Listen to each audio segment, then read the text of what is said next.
Were you surprised when you read or heard about this report today, Petronella? Oh, not in the least. It was much kinder than I expected. Really? Yes. How many? Tell me more. Well, I don't know if you're familiar with the American Songbook, but there's a rather amusing composition by Alan J. Lerner called "How Could You Believe Me When How Could You Believe Me When I Said I Loved You When You Knew I'd Been a Liar All My Life," and on it goes. Yeah. I mean, you have to remember that Boris was sacked from his first job on the Times for lying, and he hasn't just lied to Parliament, he's lied to everybody. He's lied to everyone who's employed him. Lied to you? Well, he's lied to all his friends. He probably lied less to me than anybody, actually. But he is the architect of his own downfall. But the interesting thing about him is that he has persecution mania. And people with persecution mania think that it's all a conspiracy and everybody's out to get them. Whereas that isn't the case. The fact is with Boris, he arouses eventually such uncontrollable irritation that you just want him to sort of go away. He brings everything on himself. He's not this victim. He's now pretending that he's sort of Christ in Parliament or the Pharisees or the Sanhedrin. This just isn't the case. But he really thinks that he's a victim. He genuinely believes that they've always been out to get him, and it's unfair. People with persecution mania think they are a victim. Absolutely. Now, when you were first getting to know him at The Spectator, what was the attraction? There must have been something there. Is he charismatic? Well, I disliked him intensely for a long time. Really? What you noticed about him was there was a physicality. He's quite a big man, quite a muscular man, although he's not terribly fit. But he sort of fills a room. The other thing that was mildly appealing is that there are very few old Etonians or public school educated Englishmen in journalism who you can have an intelligent conversation with. I won't take that away from him because he's very, very knowledgeable about the classics, something I was interested in. We used to sort of write ancient Greek.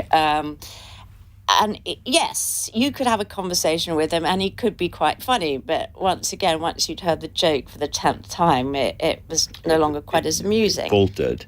Now, lots of his relationships have gone south, and now it seems that his relationship with the Conservative Party has gone south. Do you think he cares about the Conservative Party, really? I mean, he's a leading Tory in the country, and lots of people assume he does. But he's not a Tory at all.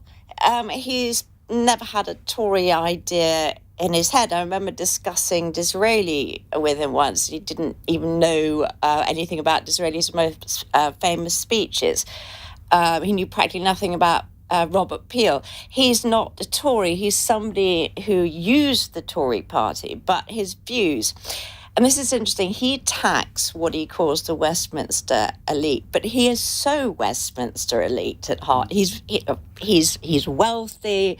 Socially liberal, exactly. Believes in animal rights, carbon net zero. He is not some Lee Anderson.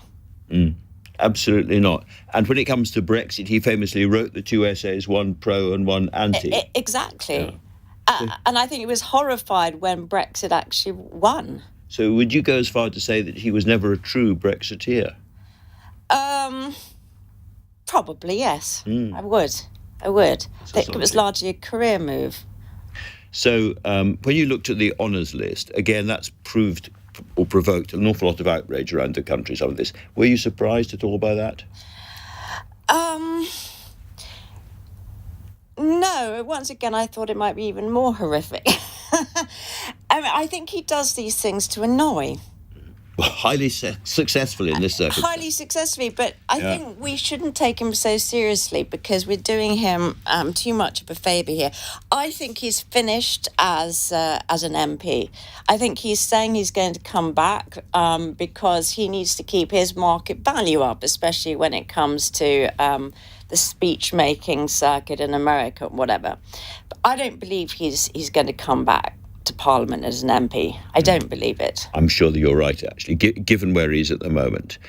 You know your royals. Let me ask you something that Keir Starmer said about him yesterday and about that honours list. He said, because of what he's done, he's trying to put into the House of Lords people who were partying when the Queen was sitting alone at her husband's funeral. He's right. And that gives the new king an incredibly difficult choice. He's absolutely right. I mean, for me, luckily I didn't have a relative who died during the lockdowns. I have friends who do, and it was horrendous for them not being able to say goodbye, not being with them in the hospital. And people do take that seriously. You can't laugh it off and say it's a fuss about nothing. He was the Prime Minister. He made these pieces of legislation. He was the architect of them. Yeah. And then he ignores them. But the thing about the Queen, I think that shocked the nation, that picture of this frail old lady sitting on her own. But you were making a further point about... Well, I was going to say, you're a friend of Camilla, the current Queen. Do you think it shocked the current royal family as well? Do you think they feel that pain? It would have done, because Camilla's a very decent, straight person, very honest. And Charles... and he has some faults, but he always behaves very, very well. And he would have been shocked. He would have been shocked. And I don't think he and Boris are exactly soulmates anyway. No, but he would not have liked the idea of having to ennoble people who had been partying at that particular time. No, not at all. Not at all. I mean, Boris was trying to irritate everybody. I mean, nobody can understand half of it, and the idea of putting up your own father for a night and then, I mean, I don't think they should have allowed through the Charlotte Owen peerage. I think it makes a mockery of the Lords. So we should explain. She was a young number 10 She was a staffer. She was a 29-year-old staffer who had a very, very short political career working for Boris and didn't do very much. She never had a senior role or role of any importance. I always used to believe that a peerage was a reward for a lifetime of distinguished service. My father got a peerage, but not until he was nearly 70. And he'd been a Labour MP, he'd been involved in the Tote, he'd done all sorts of things. Exactly, and he did a lot of charity work as well. I mean, I do know that members of the Lords are furious about some of these appointments. And it also makes a mockery of the Lords. And I do now think that we should have an elected second chamber. Oh, you've come over to my dark side, Petronella. Well, I'm afraid I didn't expect that, I have to say. Thank you very, very much for coming in and talking to me.